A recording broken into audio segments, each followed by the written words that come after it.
ఈ మధ్యకాలంలో BC movement మీరందరూ చూస్తున్నారు.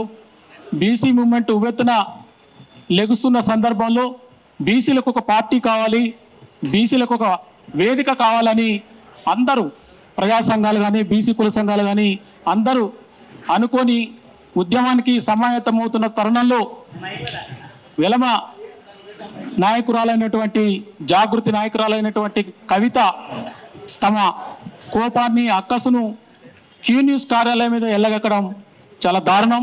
దాన్ని అందరం కూడా ముక్త కంఠంతో ఖండిస్తున్నాం.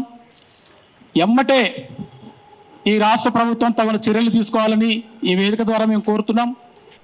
తీన్మార్ మల్లన్న ఎమ్మెల్సీ అయినటువంటి తీన్మార్ మల్లన్న వారి కార్యాలయం పైన జరిగినటువంటి దాడిని మేమందరం కూడా ముక్త కంఠంతో ఖండిస్తా ఉన్నాం.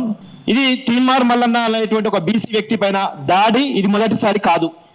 గతంలో బీఆర్ఎస్ పార్టీ అధికారంలో ఉన్నప్పుడు సీఎం కేసీఆర్ గారు సీఎంగా ఉన్నప్పుడు వాళ్ళ కూతురు కవిత ఇదే వ్యక్తి బీసీ సామాజిక సంబంధించినటువంటి ఎంపీ అయినటువంటి ధర్మపురి అరవింద్ ఇంటి పైన జాగృతికి సంబంధించినటువంటి కొంతమంది వ్యక్తులు గుండాల రూపంలో వెళ్ళి దాడి చేసేటువంటి సంఘటన మనం చూసినాం వాళ్ళ అధికారంలో ఉన్నప్పుడు. అదేవిధంగా ఇప్పుడు నిన్న తీన్మార్ మల్లన్న పైన కూడా అధికారం లేనప్పుడు కూడా ఇదే విధమైనటువంటి దాడి జరిగింది అనే విషయంలో మనం గుర్తుపెట్టుకోవాలి. అంటే వీళ్ళ మనస్తత్వం ఏంది? బీసీ సంబంధించినటువంటి రాజకీయ నాయకులు ఎవరైతే ఉన్నారో, బడుగు బలహీన వాళ్ళకి సంబంధించిన నాయకులు ఎవరైతే ఉన్నారో, ఎదుగుతున్నటువంటి కాలంలో ఇలా దాడులు చేయడం వీళ్ళ యొక్క సంస్కృతి. మరి నిన్న జరిగినటువంటి సంఘటన ఇది మొత్తం తీన్మార్ మల్లన్న గారి మీదనే కాదు, యావత్తు బడుగు బలహీన వర్గాల మీద, బహుజనుల మీద, బీసీ సమాజం మీద జరిగినటువంటి దాడిగా దీన్ని మనం పరిగణించాల్సినటువంటి అవసరం ఉంది. తెలంగాణలో మరి ఏదైతే తీన్మార్ మల్లన్న గారు వాడినటువంటి పదం ఏదైతే ఉందో అది మామూలు ప్రజలు ఎప్పుడు నిత్యంగా ప్రతిసారి వాడుతున్నటువంటి పదమే. మరి ఇన్ని సంవత్సరాల నుంచి ఈ పదాన్ని లక్షలాది మంది వాడినప్పటికీ కూడా ఎక్కడ దీనికి అభ్యంతరం రాలేదు. ఎవరు కూడా దీని మీద ఇది తీవ్రమైనటువంటి పదము అని గతంలో ఎన్నడూ కూడా ఇది రికార్డు కాలేదు. అంటే ఇది దగ్గర సంబంధం, అంటే మీకు మాకు ఏమి దగ్గర సంబంధం ఉందా అని అడగటంలో భాగంగా ఇలాంటి సామెతలు తెలంగాణలో కోకొల్లలుగా ఉంటాయి. దాదాపుగా 2.5 కోట్ల మంది బీసీలు ఉన్నటువంటి ఈ రాష్ట్రంలో ఎమ్మెల్సీగా ఉండి ఒక ఛానల్ నిర్వహిస్తున్నటువంటి వ్యక్తి, బీసీ ఉద్యమానికి కట్టుబడిన వ్యక్తి మల్లన్న మీద దాడి చేయటం అనేది అందరి బీసీల మీద చేసిన దాడి కింద లెక్క. ఇది ఎవరో మల్లన్న ఒక వ్యక్తిగా చూసేది కాదు, ఒక ఎమ్మెల్సీ కాదు. ఈ రోజున బీసీ వాదాన్ని తెలంగాణలో జరుగుతున్నటువంటి బీసీ సంఘాలు, ప్రజా సంఘాలు చేస్తున్న ఉద్యమాల ఫలితంగా ఆంధ్రప్రదేశ్లో కూడా బీసీలు ఎంతో స్ఫూర్తి పొందుతున్నారు. అటువంటి స్ఫూర్తినిచ్చేటువంటి బీసీ ఉద్యమం ఈ రోజున తెలంగాణలో సాగుతూ ఉంది. అంతటి ఉద్యమం ఉంది కాబట్టే ఈ రోజున ఈ ప్రభుత్వం 42% రిజర్వేషన్లకు ఒప్పుకుంది.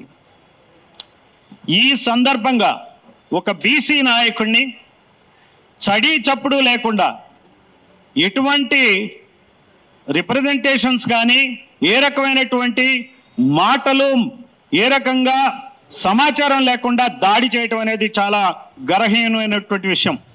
నిన్న కవిత దాడి తర్వాత ఇచ్చిన రిప్రజెంటేషన్ ఏదైతే కౌన్సిల్ చైర్మన్కి ఇచ్చిందో అది ముందే ఇవ్వాల్సి ఉండే.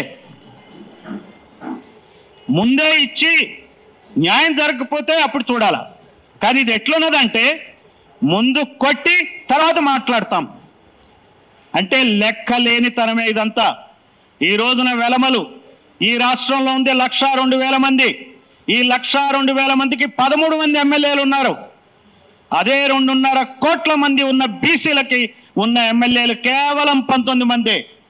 19 మంది మాత్రమే ఉన్నారు కాబట్టి బీసీలు ఈ రోజున ఈ గడు దుర్భరమైన పరిస్థితుల్లో ఉన్నారు.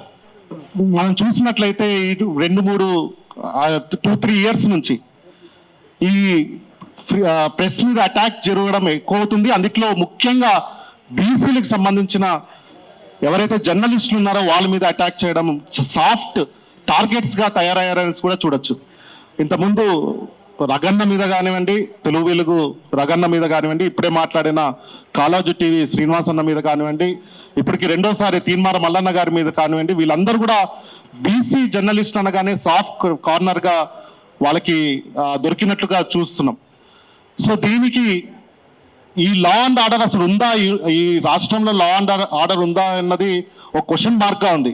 ఇంతకుముందు మహా న్యూస్ కానీ లేకపోతే ఏబిఎన్ ఆంధ్రజ్యోతి మీద కానివ్వండి అటాక్ చేస్తామనేసి ఓపెన్గా స్టేట్మెంట్స్ ఇస్తుంటే మళ్ళీ ఈ రాష్ట్రంలో లా అండ్ ఆర్డర్ ఎలా పనిచేస్తుంది అనేసి కూడా మనం క్వశ్చన్ చేస్తున్నాం. బహుశా బీసీ సమాజ్ ఏదైతే ఉందో, బీసీ సమాజం ఏదైతే ఉందో, ఈ సమాజం ప్రపంచం మొత్తం మీద చాలా పీస్ఫుల్ సమాజంగా నాకు అనిపిస్తుంది.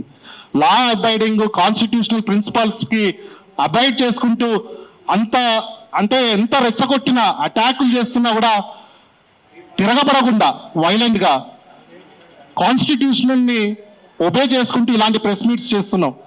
మరి బహుశా ట్రంప్ ఎక్స్పెక్ట్ చేస్తున్నాడు నోబెల్ ప్రైజ్.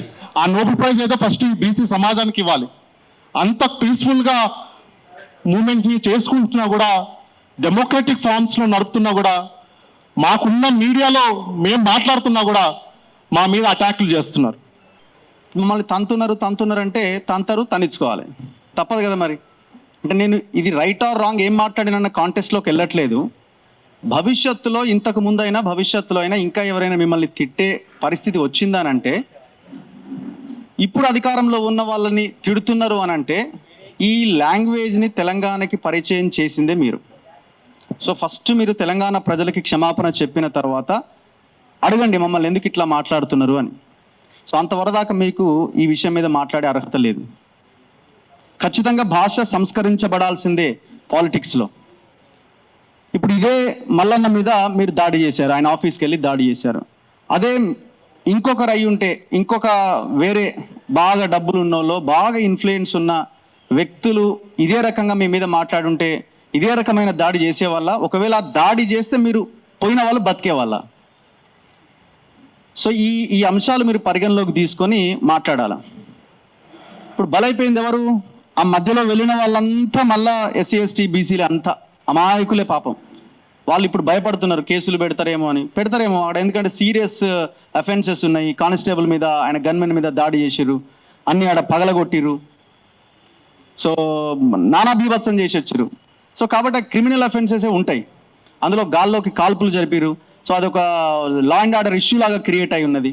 ఖచ్చితంగా ప్రభుత్వం ఇంకా సీరియస్గా తీసుకోవాల్సిన అవసరం ఉన్నది. ఏదేమైనా మరొక మంచిదే అంటారు కదా, ఇది కూడా భవిష్యత్తులో జరగకుండా ఉండడానికి ఒక ఇది కావాలా రాబోయే రోజుల్లో. సో వీళ్ళు బూతులకే బ్రాండ్ అంబాసిడర్లు వీళ్ళు. సో వీళ్ళు మమ్మల్ని తిట్టిరు అంటే ఎట్లా? మీరు ఒకవేళ మిమ్మల్ని ఒక మాట అంటే దానికి డెమోక్రటిక్గా పబ్లిక్లో పెట్టొచ్చు. మళ్ళీ నా ఆఫీస్కి వెళ్ళి ఆడ మీరు కవితని ఆడ కూర్చొని నిరసన దీక్ష చేయొచ్చు కదా, మమ్మల్ని ఇట్లా ఎందుకు మాట్లాడతారని. పబ్లిక్లో మీకు ఇంకా సింపతి వచ్చేదేమో, ఆ పని ఎందుకు చేయలే? ఆయన ఒకవేళ ఆయన తప్పుగా భావిస్తే లేదు ఇలా అనాల్సి కాదేమో అనేవాడేమో. మీరు డైరెక్ట్గా పోయి దాడి చేసి ఒక రక్తపాతం సృష్టించడం వల్ల ఇప్పుడు ఎవరికి మైనస్ అయింది, ఎవరికి అడ్వాంటేజ్ అయింది?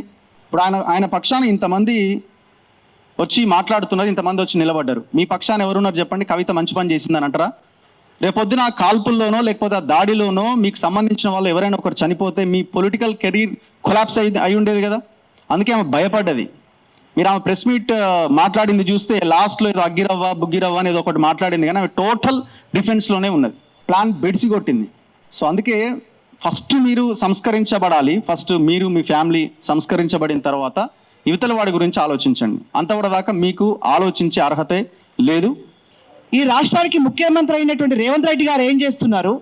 ఈ రాష్ట్రానికి మరి హోమ్ మినిస్టర్ కూడా మరి ముఖ్యమంత్రి గారి చేతుల్లో ఉంది కదా, ఆయన ఏం చేస్తారు అని చెప్పి ఈరోజు అడుగుతా ఉన్నాం.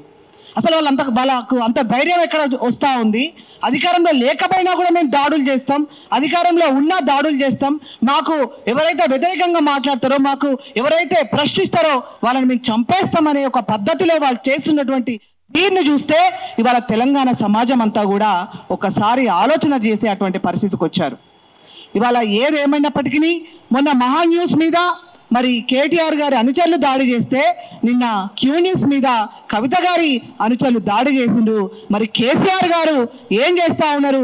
మీరు అసెంబ్లీకి ఎట్లాగో రావట్లేదు, మరి ఫామ్ హౌస్లో ఉండైనా మీ కూతురికి మీ కొడుక్కి కాస్త సమాజంలో ఎట్లా ఉండాలి, కొంత అవగాహన నేర్పించండి. 80,000 పుస్తకాలు చదివినటువంటి కేసీఆర్ గారు మరి ఫామ్ హౌస్లో కూర్చొని వాళ్ళ పిల్లలకు ఏ రకమైనటువంటి సంస్కృతి నేర్పించారని చెప్పి కూడా ఇవాళ మేము అడగదలుచుకున్నాం. కల్వకుంట్ల కవిత గారు బీఆర్ఎస్ పార్టీ ఏమనుకుంటున్నారంటే, గతంలో 60 ఏళ్ల నుంచి చేసిన తెలంగాణ ఉద్యమాన్ని కేసీఆర్ ఆయన ఖాతాలు వేసుకున్నట్టు, మా నారగోనన్న లాంటి వాళ్ళు, ఆర్ కృష్ణన్ లాంటి వాళ్ళు, పెద్ద పెద్ద వాళ్ళు ఎప్పటి నుంచో 50 ఏళ్ళ నుంచి చేస్తున్న బీసీ ఉద్యమాన్ని ఇవాళ కల్వకుంట్ల కవిత గారు అకౌంట్లు వేసుకోవడానికి వచ్చింది. ఆమె ఏమనుకుంటుందంటే, తీర్మార్ మల్లన్న నా శత్రువు అని అనుకుంటారు, జనమంతా అనుకుంటుంది. మేము అట్లా అనుకోవట్లే. బీసీ సమాజానికి కవితనే శత్రువు అనుకుంటున్నాం. తీర్మార్ మల్లన్న వర్సెస్ కవిత కాదు fight, Kalvakuntla Kavitha versus BC సమాజం ఇప్పుడు ఫైట్. ఇది చాలా దారుణం. ఎందుకంటే కవిత గారు పార్లమెంటు సభ్యురాలుగా ఉన్నారు. ఆమె పార్లమెంటు డిబేట్స్ మొత్తం తీయండి, ఏ ఒక్కరోజు కూడా బీసీల గురించి మాట్లాడలేదు. కవిత గారు ఇప్పుడు శాసనమండలి సభ్యురాలుగా ఉన్నారు. ఒక 2 ఏళ్ళు ఏమవుతుంది శాసనమండలి సభ్యురాలై, ఏ ఒక్కరోజు కూడా బీసీల గురించి ఆమెకు మాట్లాడిన చరిత్ర లేదు. ఆమె బీఆర్ఎస్లో ఉన్నప్పుడు 10 సంవత్సరాలు టీఆర్ఎస్ పార్టీ ఉన్నప్పుడు ఈ రాష్ట్రంలో స్కాములు ఎట్లా చేయాలనో నేర్చుకుంది. ఈ రాష్ట్రం దాటిపోయి సారా దందాలు ఎట్లా చేయాలనో నేర్చుకుంది. అక్కడికి స్కాములు సరిపోయినాయి ఆమెకు. పాపం తీహార్ జైలుకు పోయిన తర్వాత క్రైమ్ ఎట్లా చేయాలనో నేర్చుకుంది. ఆ బుద్ధే నిన్న దాడికి ప్రేరేపించింది. ఇది ఎక్కడి నుంచి వచ్చింది ఆమెకు? తీహార్ జైల్లో ఉన్నప్పుడు నేర్చుకుంది ఈ పాఠాలన్నీ. కానీ కవితమ్మ, నువ్వు ఒక విషయం గుర్తుపెట్టుకో, తీహార్ జైల్లో ఖైదీలు ఢిల్లీ, ఉత్తరప్రదేశ్, రాజస్థాన్లో నేరాలు చేస్తారేమో కానీ తెలంగాణలో అలా పప్పులు ఉడకవు, నీ పప్పులు ఉడకవు అనే విషయం తెలుసుకోవాలి. హిట్ టీవీ యాప్, ఇందులో short news, live news, entertainment shows, movies, digital magazines తో పాటు మీ జిల్లా వార్తలను కూడా ఫ్రీగా చూడొచ్చు.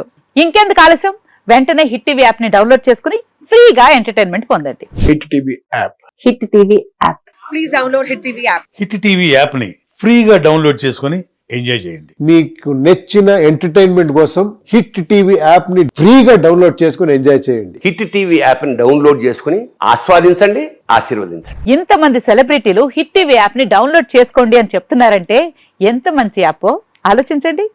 అమెరికా అమెరికా అమెరికా అమెరికాలో చదవాలనుకునే వాళ్ళకి విశ్వసనీయమైన పేరు మన శౌర్య కన్సల్టెన్సీ. UK లో 1 year masters, UK లో 1 year masters, 2 years work permit up to 5 years visa. Contact Saurya Consultancy. Contact 89851 89851.